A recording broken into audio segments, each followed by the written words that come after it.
Assalamu alaikum. Good morning to all of you.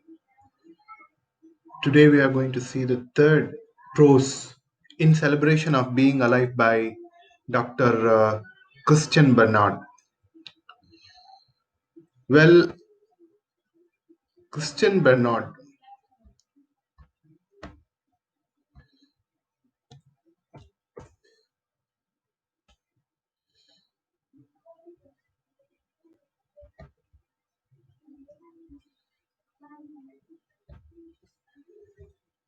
So let's see something about the author. Christian Nathling Bernard was born in rural South Africa in 1922 to poor parents as their fourth child. He envisaged great interest in his academics and was determined to pursue medicine. And after the loss of his brother to a cardiac ailment, he won many scholarships and pursued his higher studies, specializing in cardiac surgery.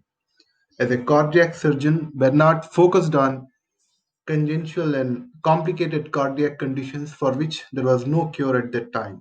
After experimenting with heart transplantation on animals, he performed the world's first human to human heart transplant in the year 1967, and he gained worldwide recognition and went on to develop many surgery techniques which are being adopted till date. And Bernard has penned 14 books and 235 scientific articles that have been published in reputed journals. And some of his books are One Life, 50 Ways to a Healthy Heart, The Best Medicine, and The Faith. A, a pioneer in cardiac surgery, he obtained a doctorate in medicine from the University of Cape Town. This was followed by 11 honorary doctorates bestowed upon him by universities all over the world. He has also received 36 international awards. In his late years, he established the Christian Bernard Foundation to serve and promote the cause of unprivileged children throughout the world and died at the age of 78 in the year 2001. Let's go back to the lesson.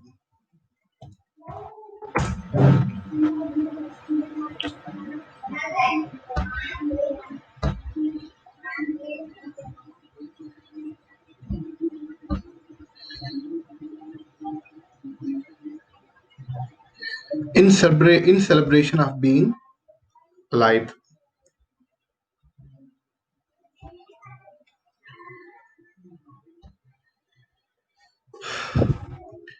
So, this process is an outcome of his experience. Being specialized in cardiology, he was the man who was the first person who did heart transplantation. In those days, heart transplant was not possible, and it was a very big issue in the history of medical science. But somehow, this man, Bernard, succeeded in transplanting the heart from one person to another in 70s. Sorry, in 67. So that was the first operation done successfully by him. So just 5 minutes back, I read a short details about the author and his professional background. And if you go through this prose, you can easily guess that his professionalism depicts in his prose. His occupation, his profession actually reflect in his entire prose. What he has seen in his life, this, and what he has experienced in his life, that depicts in this prose. So the Bernard Shaw is the first successful cardiologist who is from South Africa. And this is actually the extract of his speech. And he narrates his experience, and one of the experience in his life that changed his entire perspective of his of life, entire perspective of life. What he thought about life, that is not the fact. When he experienced something, he changed his entire view about the life. What he has seen, that is what the story is here. And let's see what is this dramatic transformation. I just read out some textual details here. This starts as I more and more as I near the end of my career as a heart surgeon, my thoughts have turned the consideration of why people should suffer. Suffering seems to cruelly prevalent in the world today. And do you know that of the 125 million children born this year, and 12 million are unlikely to reach the age of 1, and another 6 million will die before the age of 5. And of the rest, many will end up as mental or physical cripples. So these are the statistical data given here. He says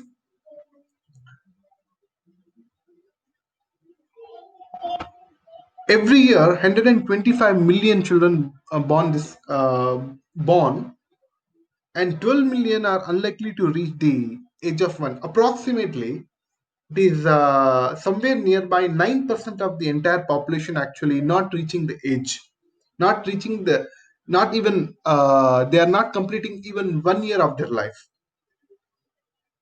And but in a present day, due to medical advancement, this survival rate has increased to approximately 97 to 98%. In those days, there was no medicine for polio, there was no medicine for jaundice. But today, in the medical science, there is a solution for all these deadly diseases. There was no medicine for typhoid fever once upon a time. Many people died. Millions of people died just due to typhoid fever. But today, it is really great to say that we have medicines for the deadly fever like um, typhoid, and even for um, what to say, TB, tuberculosis. For the tuberculosis, we have a medicine. Even for malaria, we have a medicine today. But in those days, people died in huge numbers. So it was a kind of medical challenge for a long time. But now, even in this pandemic, in each and every corner of the world, the researchers are trying to find the medicine for COVID-19. And every day we are coming across some sort of news regarding the invention of the medicine for the current, deadly disease. A fortnight back, Russia announced that they have found the medicine for COVID-19. And now the UK company is doing a research in UAE, and they're also on the verge of completing their third round, that is the final stage. So if the same kind of intensity continues in research, probably in a short span of time, we may get a medicine for COVID-19 as well. But definitely, one side we are economically becoming weak, and lots and lots of people are losing their jobs. So people are suffering financially, even in under stress. So that is another issue. Now come back to the lesson. This is something I have. I try to link the current issue with the pros here. And again, he says, my gloomy thoughts probably stem from an accident I had a few years ago. One minute I was crossing the street with my wife after a lovely meal together, and the next minute a car had hit me and knocked me into my wife. She was thrown into the other lane and struck by a car coming from the opposite direction. So he was uh, he just finished the dinner with his spouse and came out from there and unexpectedly met a mishap. And both of them got a serious injury in that accident. During the next few days in the hospital, I experienced not only agony and fear but also anger. I could not understand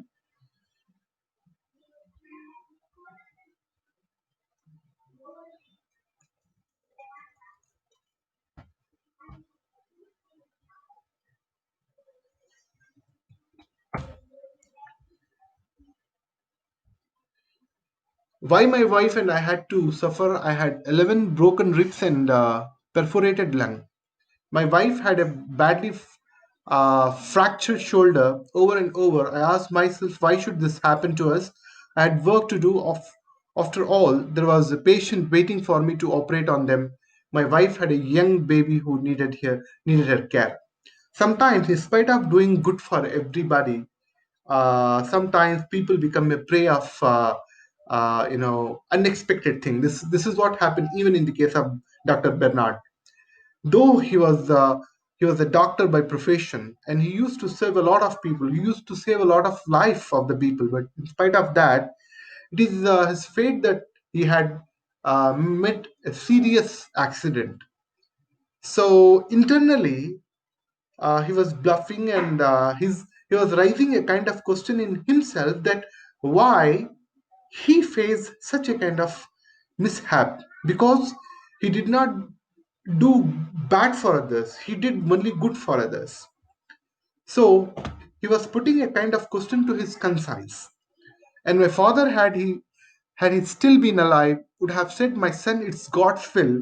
That's the way God tests you. Suffering enables you, makes you better person. And even now, aged old people give the same kind of statement, particularly people, who are aged. So what he says, if his father could have lived and seen what has happened with him, probably he would have stated that whatever happened is it's because of the God's will, and it is a kind of test for Dr. Bernard. Okay, and and suffering actually strengthens him and makes you a better person. So though, as per the view of his father, if a person suffers, it is an indication that he is going to become a better person. So that suffering and pain teaches the person a life lesson, and because of that reason, he may become best among others. But as doctor, I see nothing noble in patients trashing around in a sweat-soaked bed, mind clouded in agony, nor can I see any nobility in the crying of a lonely child in a ward at night. But as far as Dr. Bernard Shaw concerned, he sees nothing other than the people are suffering with pain. There is nothing like nobility in suffering. So he's trying to say that it's a kind of, uh, it's not fair that people should suffer like this. In those days, they didn't have sophisticated heart surgery. I have always found the suffering of children particularly heartbreaking, especially because of the total trust in doctors and nurses. They believe you are going to help them. If you can't, they accept their fate and they go through mutilating surgery, and afterwards they don't complain. So he had a kind of idea that man is everything, and there is no there is no superpower, there is no wish of God. Okay, uh, there is no what to say. phenomena. So he was he had a confident he had a kind of confidence in himself, in his occupation or profession. If a doctor, without a doctor, a patient cannot be survived. So, um, again, he says, one morning, several years ago, I witnessed that I called the Grand Prix of Cape Town's Red Cross Children's Hospital. It opened my eyes to the fact that I was missing something in all my thinking about suffering, something basic that was full of solace for me. So once, he gave a visit to the hospital, which is directly connected to the Grand Prix. Grand Prix is a kind of car race. Okay, so those who met an accident or suffer an accident, they get hospitalized in that specialty hospital. So once he gave a visit to that hospital and had seen something, and because of that, he changed his entire idea, entire concept of suffering. What happened there that morning was that a nurse had left a breakfast trolley unattended, and very soon this trolley was commanded by an intrepid crew of two, a driver and a mechanic. So what happened? He was sitting there in a hospital, and he happened to see two boys, little boys. They just took the breakfast trolley, the trolley which hospital normally uses to carry the breakfast boxes and all. That was parked there, and finally these two little boys um, took this trolley, and one boy was pushing the trolley in front, and he was acting like a mechanic. Okay, and he was giving a motor power. Okay, he was pushing in front, the other boy sitting in front of the trolley and acting like a driver. But here we have to see that both the boys are hospitalized and they are seriously injured. See, while the mechanic provided motor powered by galloping along behind the trolley with his head down, while the driver seated on the mover deck held on with one hand and steered by crapping his foot on the floor. The choice of roles was easy because the mechanic was totally blind and the driver had only one arm. Just listen. If you see the picture given in the textbook, the boy who was acting like a motor and pushing the trolley in front, is he has just one hand. Okay, um, okay. The other boy, the other, and he was even he's a blind actually. He's a blind. The other boy sitting in the front has some other health issues. They put an quit show that day, judging by the laughter and shouts of encouragement from the rest of the patients. It was a much better entertainment than anything anyone puts on a Indianapolis 500 car race. Maybe in South Africa, there is a Indianapolis 500 car race is predominantly famous one. And when the boys were moving along with the trolley, it looked like a car race. And those other patients also encouraged these two boys. They enjoyed a lot by seeing these two children's activities, and and this was a grand final of scattered plates and silverware before the nurse and wash sister caught up with them, scolded them, and put them back to bed. And their activity and their movement with the trolley seems like it's a kind of a grand final of the car race. And finally these two boys were caught by the nurses, and they took these two boys and uh, put them back to the bed. And let me tell you, here he says that Dr. Bernard says, let me tell you about these two The mechanic was all of the 7-year old. So the boy was behind the um, trolley, his 7 years old, and one night when his mother and father were drunk, his mother threw a lantern at his father, missed, and the lantern broke over the child's head and shoulders. So it was the mistake of the parent that the lantern missed, and unexpectedly it burned the body of the child, and because of that, even he lost his eyesight, and he suffered severe third-degree burns on the upper part of his body and lost both his eyes. At the time of the Grand Prix, he was a walking horror.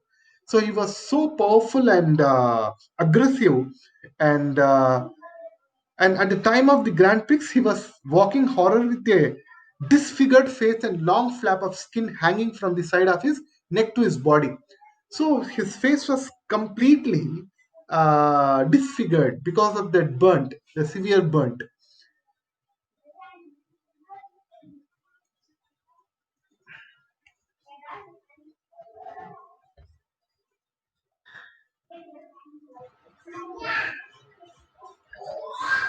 And wound rings around his neck. His lower jaw became gripped in a mass of fibrous tissue. The only way this little boy could open his mouth was to raise his head. When I stopped by to see him after the race, he said, "You know, we won," and he was laughing. So, despite having so much of problems in his physical body, neither he had a hand nor he has the perfectness in his shape. He has nothing, but still he's happy because he won the match. He won the car race. The trolley's driver, the boy who was sitting in the front, I knew better. He knew better. The Dr. Bernard knew that the child who was sitting in front of the trolley, uh, he was operated by Bernard once upon a time. I had successfully chose a hole in the heart. A few years earlier, I had successfully closed a hole in his heart. He had returned to the hospital because he had a malignant tumor of the bone. So, malignant tumor is a kind of an ordinary tumor. It's not a carcinogenous tumor.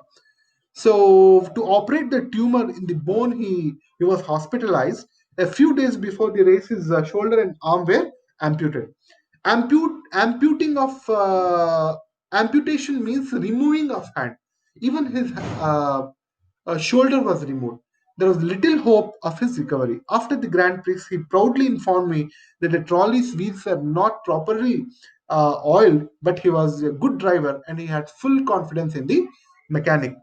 So he gave a kind of complaint about the trolley that the wheels of the trolley was not properly lubricated. It was not oiled properly, and he said that he had a very good confidence, a full confidence in the mechanic, which means in the boy, on the boy who was behind him. He's pulling the trolley in front. So suddenly I realized that these two children had given me a profound lesson in getting on with the business of living. So these two boys gave him a kind of lesson, a kind of an encouragement, a kind of life lesson that the people have to live with what they have. Okay, they have to survive with what they have, because the business of living is joy in the real sense of the word. So happiness is the most important part of life. People have to be happy with what they have. They should not aspire for something else which is lacking, which is not available. Them something for pleasure, because the business of living is joy in the real sense of the word, not just something for pleasure, amusement, and recreation. The business of living is the celebration of being alive. So the paragraph ends with the title of the prose. So the business of living is the celebration of being alive. The main purpose of life is to enjoy the life. That is what he's coming to say here. The main purpose, the main motto, the main target, the main purpose of life is to enjoy it and nothing else. So I had been looking at, he says further, I had been looking at suffering from the wrong end. So he took suffering, the word, I quote the word suffering in another way around. You don't become a better person because you're suffering. See, the line is so important. You don't become a better person because you are suffering, but you become a better person because you have experienced suffering. By experiencing suffering alone, a person can become better, but not because he's suffering. Person cannot become great just because he has suffered a lot. He can become great because he has experienced suffering. We can't appreciate light if we haven't known darkness. It is a very best example. If you don't know what is dark, definitely you will not appreciate what is light. So life is like the two sides of a coin. There may be happiness at the same time. There may be a sadness. May be good at the same time. In other side of the life, there may be bad. If a person knows bad, only then he can appreciate the goodness in his life. All right. Nor can we appreciate warmth if we have never suffered cold. So we don't suffer winter actually in a state like Tamil Nadu. If you go and talk to the Westerners, they always uh, hate the winter to have, because winter is a kind of time in a year where everything comes to standstill.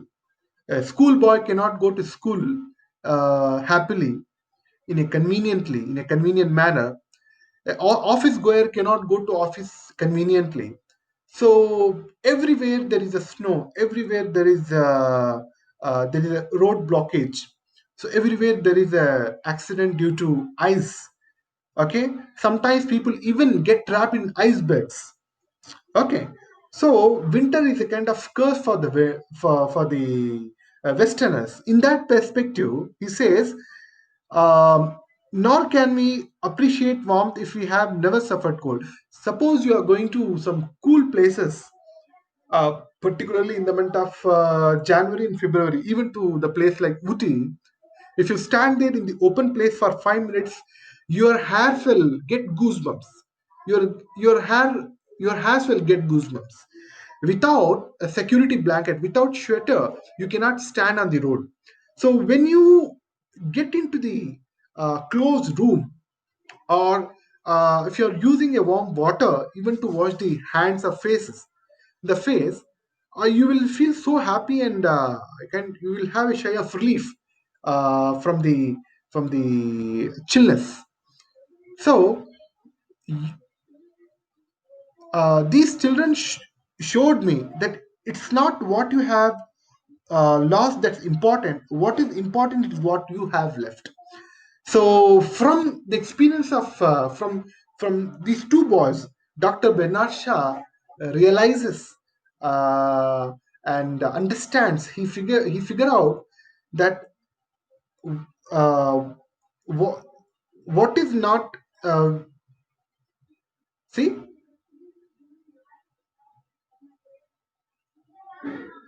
it's not what you have lost that is important. What is important? What is left in your life is important than what you have lost in your life. So life has ups and downs. Even in a life, if we happen to have some unexpected incidents, we should not stick to it. We should not always think about it and ex, uh, spoil our life. See, death is a legacy of life. Everybody have to live, and that's the reason even the Islamic faith gives an individual permission to have sadness after death of a person for not more than 3 days. If he engrossed to the sadness for more than 3 days, definitely that will give a very bad impact in his um, you know in his mental condition, and finally he may lose his continence of life. So one should not bother about what he or she has lost in his or her life. One has one have one has to think about, and one has to feel great about what is there in his hand now. So what is left in his life, with that the person have to enjoy the rest of life, and he has to thank the uh, creature for whatever is available. So this is the small prose by Dr. Bernard. From his point of view, we also can learn the reality of life. So, in short, if we quote the theme, the message of this prose is to be satisfied, is to have a great contentment in life. And you have to be happy with what you have, but not the sadness for losing something in the life. So you have to be happy with what you have. When you have a feeling of satisfaction in life, only then you can live a happy life. Otherwise, the life will become dark and you are going to be the sufferer. So, with this explanation, I'm coming to an end, and I hope that you will go through the text and correlate my lecture uh, with the textual information. I just want to quote the criticism of Dr. Uh, Derrida. Derrida Derrida was a critic who wrote the concept of deconstruction. The bottom line information of the deconstruction critical theory is everything is within the text and there is nothing outside the text. According to Jacques Derrida, everything is available in the text itself and there is nothing available outside the text. So if you see the text from the lenses or from the perspectives of the Jacques Derrida, you can have a lot to learn from this small prose of just 3 pages, maybe 2 pages. So try to learn practically from this prose and take an advantage of it and change the mind and try to be happy in your life, that too in this pandemic time.